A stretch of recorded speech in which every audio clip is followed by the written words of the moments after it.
नमस्कार मंडळी, मी सरिता. माझ्या मिनी ब्लॉगमध्ये आपले सर्वांचे स्वागत आहे. तर आज आपण आलो आहोत कोल्हापूर येथील ज्योतिबा मंदिर. छोटे मंदिर आहे हे. मंदिर अगदी महाद्वार रोडच्या शेजारीच म्हणजे महालक्ष्मी मंदिरच्या पाठीमागच्या बाजूला आहे.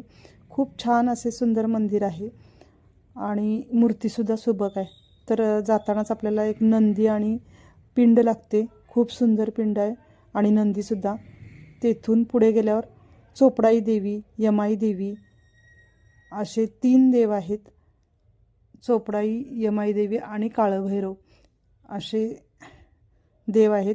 त्या पण मूर्त्या सुबक आहेत आणि छान सजवलेल्या देखील आहेत. त्यानंतर आत गेल्यानंतर आपल्याला ज्योतिबा दिसतात. ज्योतिबाची पावले पुढे आहेत, त्यांचं दर्शन मी घेतलं.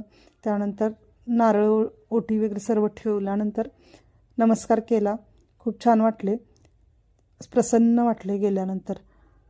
तर असा हा ज्योतिबा खूप छान रीतीने सजवलेला आहे. व्हिडिओ आवडला तर व्हिडिओला लाईक करा, नवीन असाल तर सबस्क्राईब करा. धन्यवाद.